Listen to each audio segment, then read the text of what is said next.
Let's start. All right, good afternoon. This webinar is especially designed for Emirates cabin crew who are based obviously in Dubai. And as the name it says, building wealth beyond aviation. So this will be the Dubai home ownership for cabin crew explained. My name is Nadia. Many of you know me already, or maybe many of you don't know me anymore because I used to be cabin crew with Emirates. I joined in 2010 and then my contract was not renewed in 2019. A blessing in disguise. I've been in real estate since then. I jumped into real estate really because I had a lot of commitments. I had a personal loan, mortgage, and also why not? We were paying an off-plan property. So I had to jump into making the same amount of money or even more, and the rest is history. I started my own company in 2024, and we are completing now in 1st of July, 2 years. With me is... My name is Joseph. I'm from Uganda. I've been in Dubai for 5 years already, and I've been in real estate for 2.5 years almost. All right, so let's jump into it. You are already in Dubai. And as we know, everyone really measures their time in Dubai by contracts. So how many contracts are you planning to stay? At least one, right? So if you cannot stay in Dubai for 3 years, what we want to take you is through the journey of being a home ownership. And I know many of you might think that buying in Dubai is not the best choice. Many of you prefer to buy a property back home, which is totally right. I encourage that. But also you might be missing out if you don't buy something in Dubai. Let us explain you why. So obviously we cannot explain the world to you. You come from very different countries, above 200. We don't know how every country works, but we know how the real estate market in Dubai works. So let's go by the basics. Let's start by the basics. Let me explain you here a very specific graph. This is the Dubai real estate market. And as you can see, it has, as every market in the world, not only the real estate, but also the stock market, it has a different phases. So this graph starts in 2008, where the big crash happened around the globe, really. And then slowly the market started recovering from 2010, more or less, when I reached here.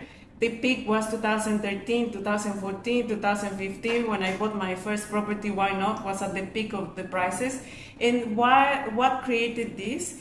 Dubai announced that they want to host the Expo 2020. So this brought a lot of interest to the Dubai real estate market. But then it came a cooling phase, the oil prices decreased, the UK announced the Brexit, and all culminated with COVID.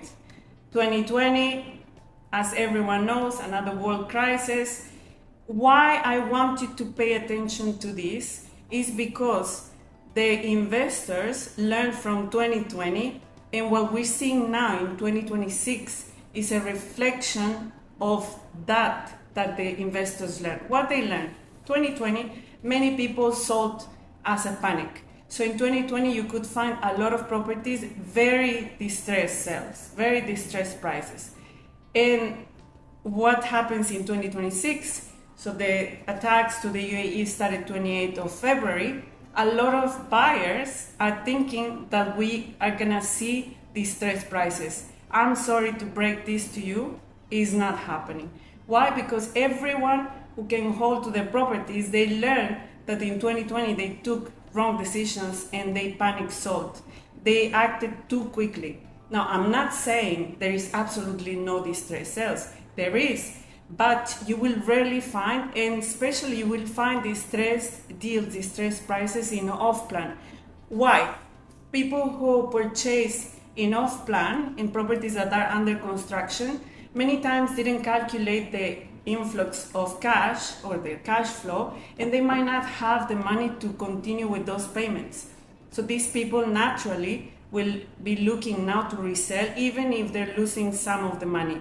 Now for cabin crew, honestly speaking, this is not the best first purchase. Why?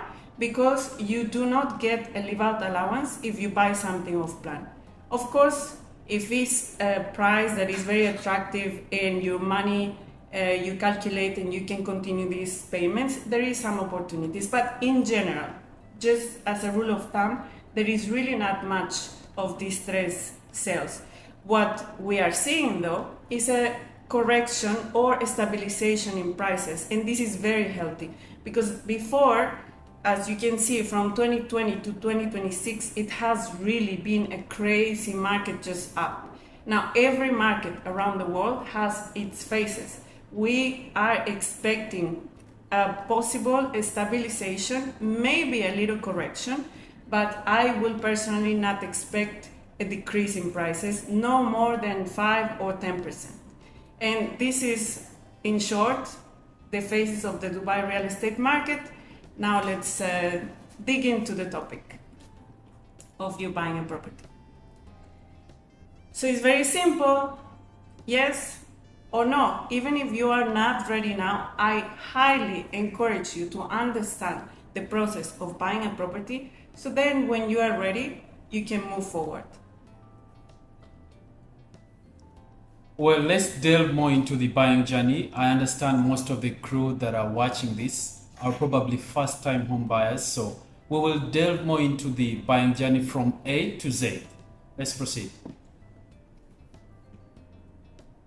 So one of the initial steps that you need to consider before purchasing any property is financial assessment. You need to assess your finances. You know, how much is going to be your budget? What kind of properties are you going to look into in line with your finances? Okay, you need to have, of course, savings, because most of the banks are going to give you 80%, and you're going to have to put 20% plus the other additional costs, which will bring it up to 30% as down payment. It's a rough estimation. So next is, of course, is going to be the mortgage pre-approval. Applying for the mortgage pre-approval involves different steps. Of course, you need to clarify your budget to know how much eligibility you're going to have from the bank. Okay.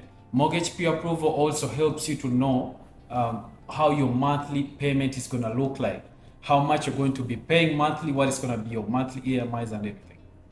EMI stands for basically monthly installment.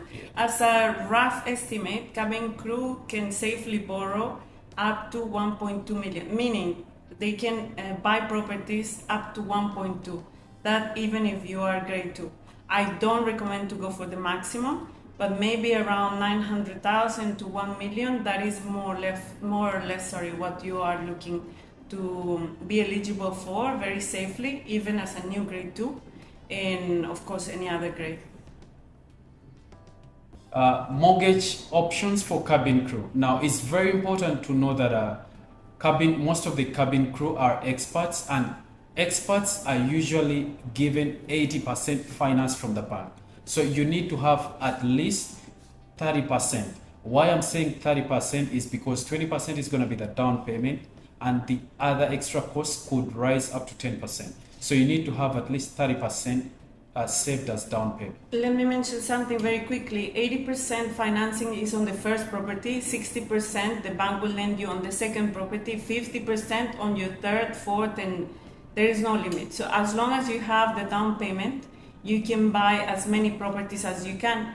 But let's talk about that in some other webinar for second, third, fourth, fifth. Just so you know, the first property, the bank will lend you 80% as of now. Great. All right. So again, for the mortgage crew, the mortgage options for crew, some banks will ask you to have salary transferred to them, and the other banks will they will not mind about that.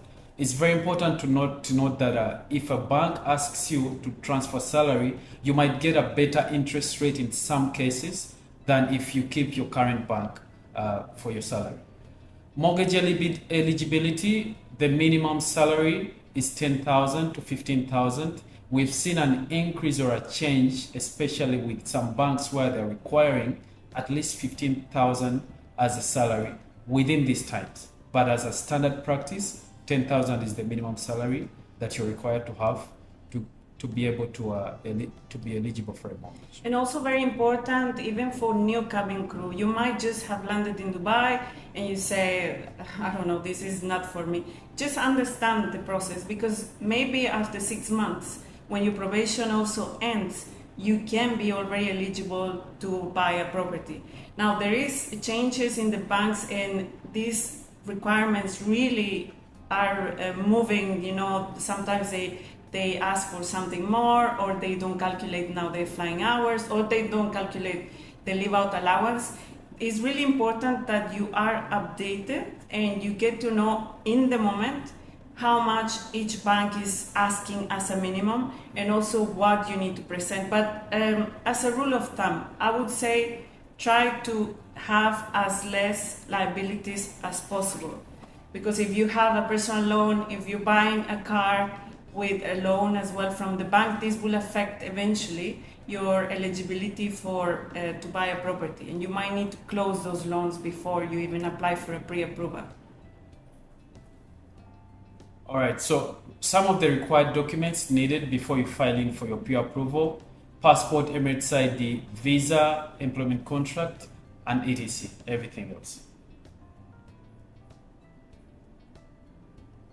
Well, step 3, choosing the right property. Now, there is no right or wrong to this. Each of the investors or each of the buyers has their own criteria that they have before choosing the right property for them.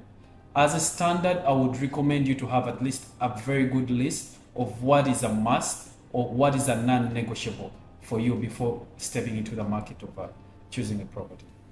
Of course, after you choose your property, you've done the viewings and everything, you will proceed to making an offer. How we make offers in Dubai is by writing a check of 10% of your offer price. For instance, if the property is 500,000, you will write a check to the owner of 10%, which means 50,000, and you will send a check copy picture to the owner alongside with your Emirates ID or passport. Also very important, many crew don't even have a checkbook. So if you're thinking to buy a property, it's a good idea to have a checkbook. Just have it there, even if you don't need it, okay, fine, you don't use it. Another very important thing, this check that is shared is only by photo. So at the beginning, when you are agreeing on the price, you don't give the check. However, when you sign the contract F, which is between buyer and seller, you do give this check to your agent, to us representing you. This check, very, very important, is not cashable. The agency has the obligation to keep this check safe. The only reason to have this check is that you will not change now your mind, but don't think it's as easy as if you change your mind, we cash the check. Is not possible. This check, if it came to the worst case scenario that the seller makes a case against you for changing your mind, then there will be a court order, and this takes really some time and cost and everything. I have not, touching wood, seen these claims from any of the parties. Of course, that is not the point, but I want you to be sure as well that there is clauses in this contract that protects you. If for any reason the bank didn't give you the mortgage, this check is returned to you with no penalties whatsoever.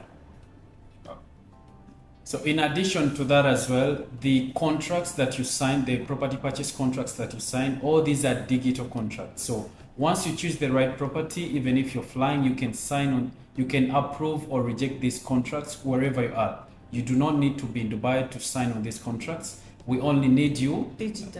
Digital contracts. Yeah. So you don't need to be here to sign on these contracts. That's very important, because I had a couple of investors asking, can I fly in back to sign these contracts and fly out? No, you don't need to be here.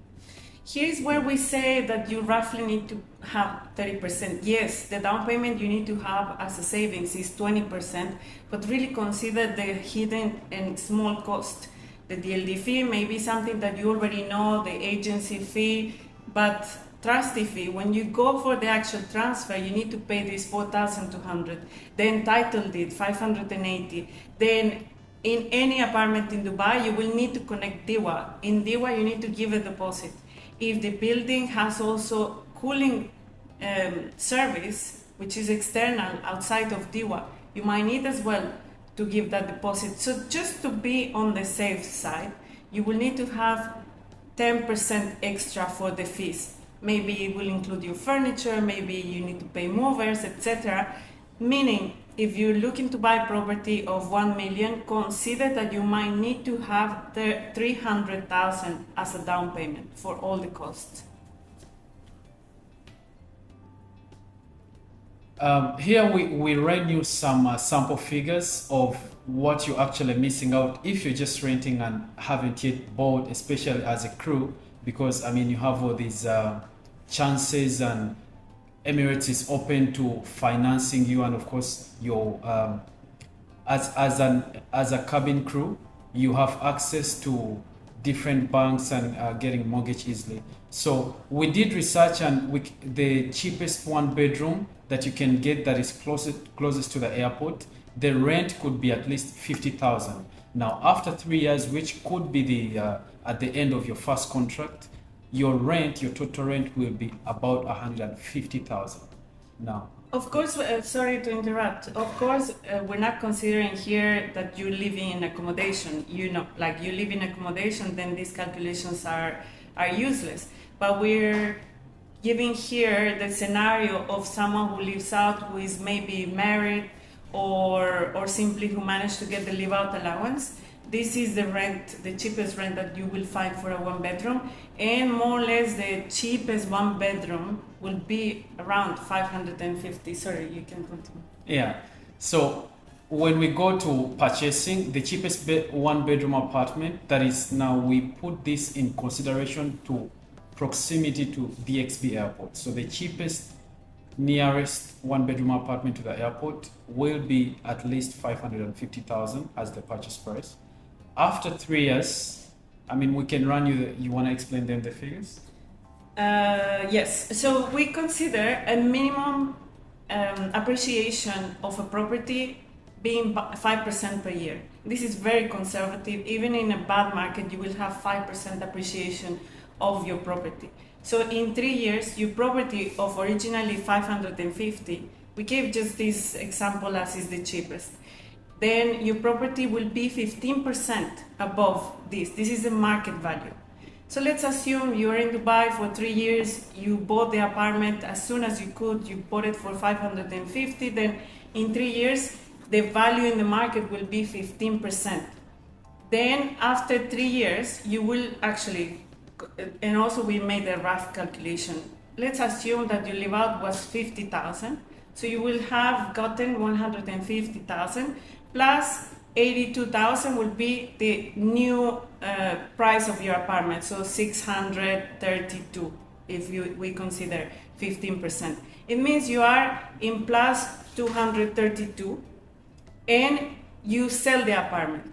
So considering that you gave your 30% down payment, you go home, you get 97,000 dirhams. So roughly 3 years you live in Dubai, considering the interest rate that you pay, the down payment and everything, you go home with 100,000 versus nothing if you stay living with flatmates, and of course nothing if you rent. So that's the simplest example that we could give. All right. So roughly in Dubai, we consider the appreciation of properties to up to 5%. So in Dubai, apartments, villas, or whatever properties they are, appreciation, especially for the ready properties, is at least for a minimum of 5% per year, which means at the end of your first contract, you might have seen appreciation of up to 15% for your property. Rental income is pretty much the same. There is nothing that is, I mean, not very many properties that are renting below 5%. So we are seeing ROI for rent between 5 to 15% as a max.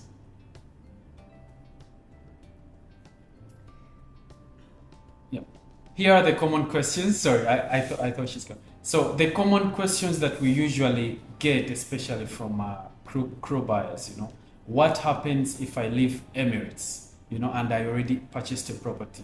can I actually do joint purchases? Yes, it's possible. You can do joint purchases with your friends, with family, with your partner. You didn't explain what happens if I leave Emirates. If for any reason you get fired, let's say you didn't finish your contract, you're in the middle of the contract, you have this property, you have two choices. If you're going back home, you can leave your property here, you can keep your property, and you can rent it, or you can simply sell it. For these two options, we can also help you.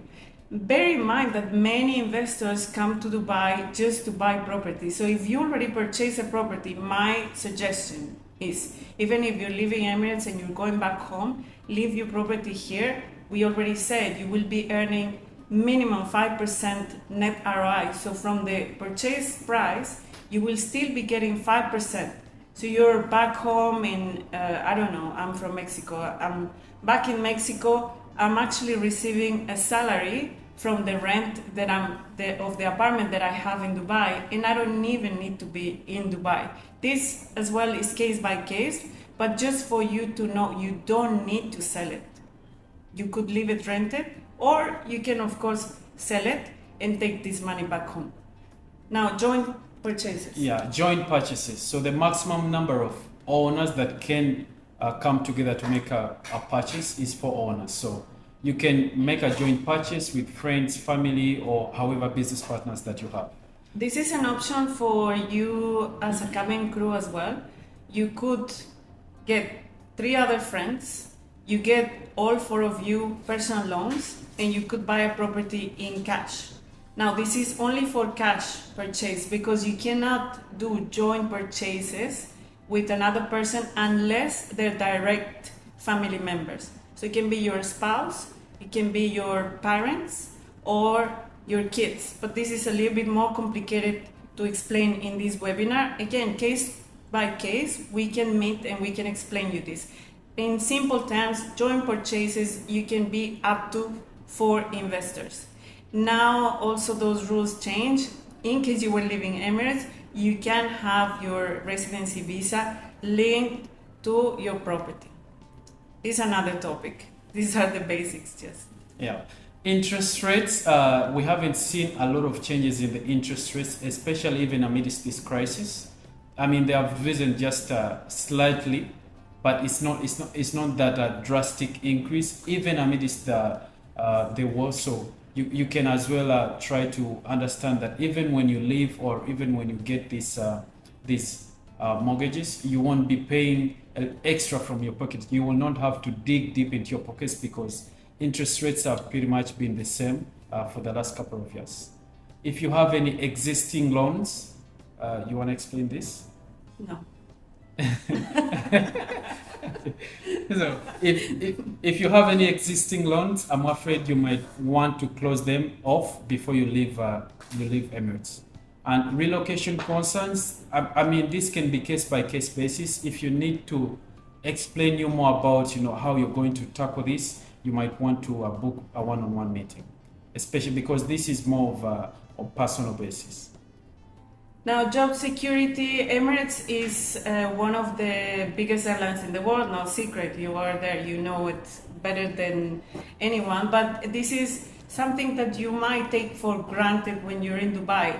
There is few companies as safe for the banks as Emirates. So this is a very good opportunity that you have, even if after a few years you might leave Emirates, even if they don't, if they renew your contract, not like my case. But see, for example, me, I stayed in Dubai. I bought a property when I was in Emirates because it was very safe. After Emirates, I have not gotten any other property with a mortgage. And well, honestly, I haven't even applied, but probably I will be rejected because I don't have the good job or the good airline. So all the banks will give you, when you're employed, all the banks will give you loans. Take this advantage to your benefit.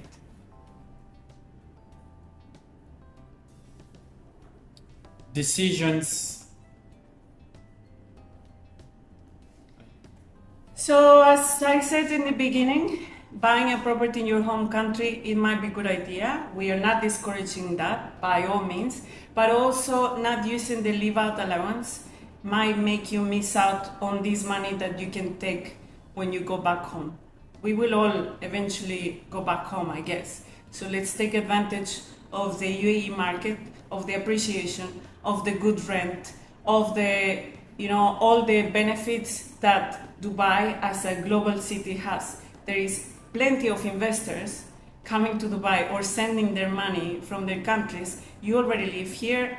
My advice is to take advantage. Whenever you're ready as well, we are here to help, but let's go to Q&A. Well, thank you for listening, Agustina. If you have any questions, the meeting is open. You can type if you cannot speak. You can type your questions, and we are very happy to answer them.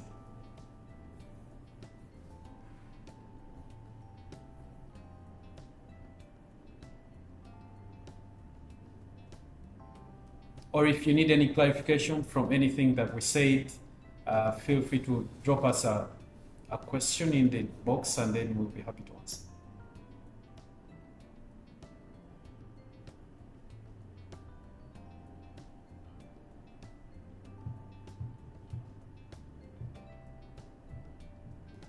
Okay, about the down payment. I don't know if you will write the question, but I'm gonna answer about that. I'm gonna say how cabin crew usually does it. Especially for those who are new, they might not have the savings, as we say, of 30%. Yes, exactly. So if there's any other way to get the money if I don't have the cash, yes. I'll explain you how people has done it, and please don't quote me on this because it's technically breaking the rules, but it's a, how can I say? It's a out loud secret. So you can take a personal loan, and how it works, you will get first the pre-approval, same as normal. You get the pre-approval, you look for properties, you find the property, you sign the contract. Remember, the contract has this clause that is subject to final bank approval, so here is protecting you. And then after you have signed the contract, the bank will send an evaluator to assess the value of the property. Let's go for 1 million property, and then the evaluation came at 1 million. It means the bank will lend you 80%, right? And you need 200,000. But we say as well, you have the fees and everything, you need 300,000, and you don't have it. What happens after the evaluation report comes to the bank? They prepare a final offer letter. In the final offer letter, all the details of your mortgage will be there. What is the interest rate? What is the years that you're getting it for, etc. This as well is very important that you follow the instructions of your mortgage advisor, but this is the timeline. After signing that final offer letter, then you will apply for a personal loan. Again, it's very important that you coordinate with your mortgage advisor, because you might need to go to specific banks to get the mortgage and then another bank to get the personal loan. Usually, the mortgage will be with the bank that you don't have an account, okay? And usually the personal loan will be with your bank. Why? Because they process it very quickly, the personal loan.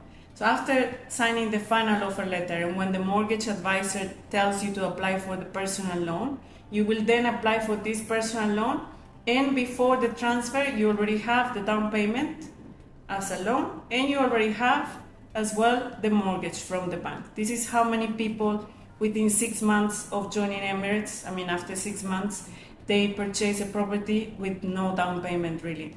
Now we have done as well the calculation for you as the examples of other clients that we have. With the live out allowance that you get, and so you will be paying a mortgage and a personal loan, you will need to pay from your pocket about 1,500 to 2,000. If you consider this as an investment, it's actually very cheap. So you will need to get from your pocket this extra money monthly. Because the live out allowance will cover your monthly payment and part of your personal loan as well. The good thing as well about this is that the personal loan is usually for 3 years. So after 3 years, you close your personal loan, you have the property that, as we say, already appreciated this 15%. And then you buy the second one. I hope that answers you very clearly. Let us know if you have any other questions.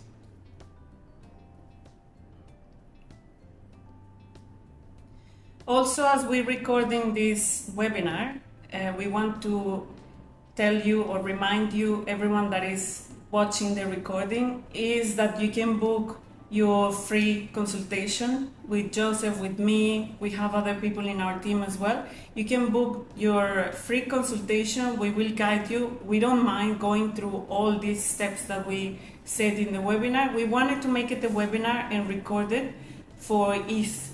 So you can go watch it again, you can go and see the steps, you can go and try to understand it, but it doesn't mean that it's only the material there. If there is any further questions after you watch this recording, please, by all means. I have been already in the industry, how many years? I don't remember, but I also was cabin crew, 9 years in Emirates, 2 years before in Aeromexico, so I definitely understand you and understand your schedule and everything. Joseph was not cabin crew. It's a shame because you have the profile, but Joseph has served a lot of cabin crew. He also is very patient and very understanding.